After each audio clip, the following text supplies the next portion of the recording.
welcome back to Chatham Military. Today's video we're doing a headdress of the world, and the group we're covering is actually the Royal Marine Commandos, or the Royal Marines of the British military. I was going to say army, but they're not part of the army, they're actually part of the Department of the Navy.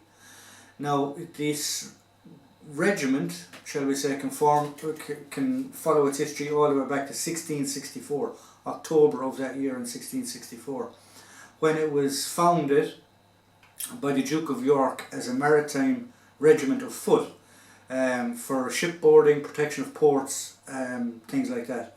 And it has continued in that history all the way up until the present day, except for when its biggest change probably was during the Second World War, when it went from a amphibious regiment or an amphibious group to a commando. It took on the commando role. At that moment in time there was two commando groups, shall we say. There was the Army Commandos and the Royal Marine Commandos. The 1946 the Army Commandos was disbanded and the Royal Marines continued the role of commando role. So we'll just get onto the headdress and then we'll cover the cap badge in depth later with a close-up. So the first two we have here is, you have, shall we say, the famous green beret.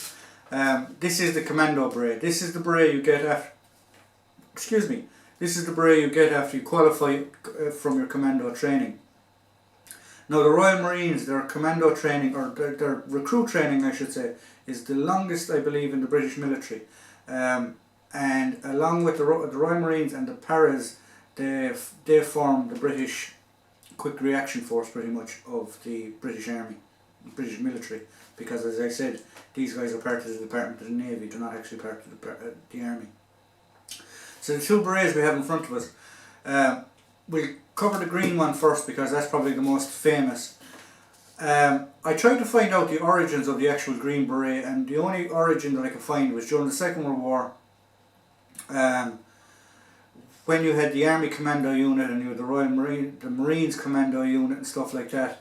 You had a mixture of headdresses because anyone could volunteer for the commandos, and once they passed commando training they were sent to a commando unit and they still wore their parent headdress and their parent cap badge. So it was a bit of a mixed match. Sergeant Majors, I'm sure, were going absolutely nuts all over the Royal Marine Commandos, and there was three, from what I can find, there was three berets put forward to change it to. They had picked the beret over the general service caps that were in issue at the time. There was a fire red, this green, and I believe a yellow, because initially in 1665, as I said, the Royal Marines, or the Maritime Regiment of Foot, the Duke of York had founded, wore a yellow tunic. So they initially had a yellow beret, but the green one won out. I don't know how it won out, but the green one was picked, and that's what they have. So as I said, when you finish your commando training and you've passed your commando tests, this is the beret you're given. There's a famous route march that they go through at the end of their training. They pass a bridge and then these are handed to them as they finish their commando training. This one is, shall we say, a commando in training.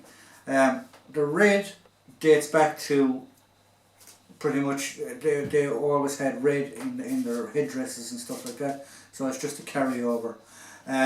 This looks black, but it's actually a very, very dark navy.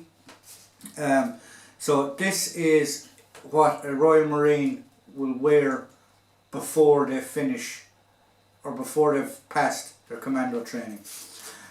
So this is pretty much a recruit beret.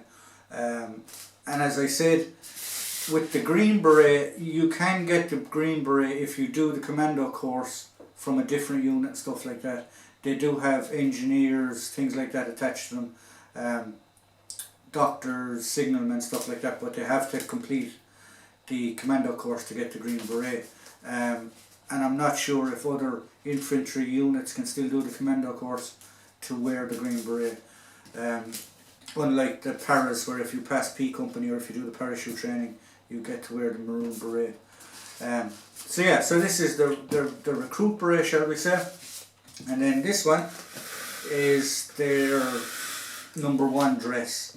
The white top cap with the red band, the gold Stay Bright cap badge and Royal Marine buttons as well. Now this, as I said, will be their number one dress. You will see the green beret with the same cap badge on it, or the Stay Bright cap badge on it, for their number two's dress, or their shall we say, another dress type uniform. So they're the three main headdresses that you will see the Royal Marines wearing. You will also see them wearing what's called a Commando Cap, which is basically a wool cap. I do have one, but I couldn't find it for the actual making of the video. They'll wear that when they're in training, when they're not wearing their beret. So they're the three berets. So what we're going to do now is we're going to have a close-up of the cap badge, and I'll explain a bit of history about the cap badge. So I'm using the Stay Bright cap badge, shall we say, on the number one dress. Oh, so it's just a bit brighter, a bit easier to see. Sorry about the shadow, but we'll get over it. So as you can see, you have what's known as the world globe. You have the King's Crown on top with the line, and you have laurel leaves around the outside. Now they were all given at a specific moment in time.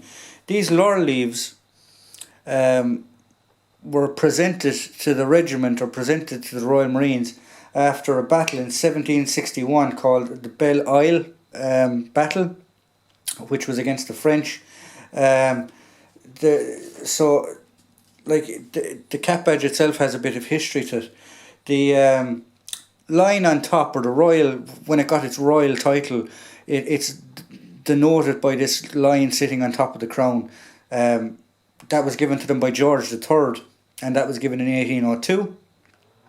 And then the globe, which is on the inside here, was given to them by George IV. And rather than having their battle honours, if you actually look closely inside the cap badge, you have the different continents to show that they have fought on every different continent. And that was given to them in 1827, as I said, by George IV. So even in their cap badge, they have a bit of regimental history. So that's just a quick overview and a brief bit of history about the Royal Marines. So if you like what we provide here at Chatham Military, please like, please subscribe, please hit the notification button. If you'd like to get in contact with the channel, the email will always be on top of the video description. Please tune in for the next video. Thank you.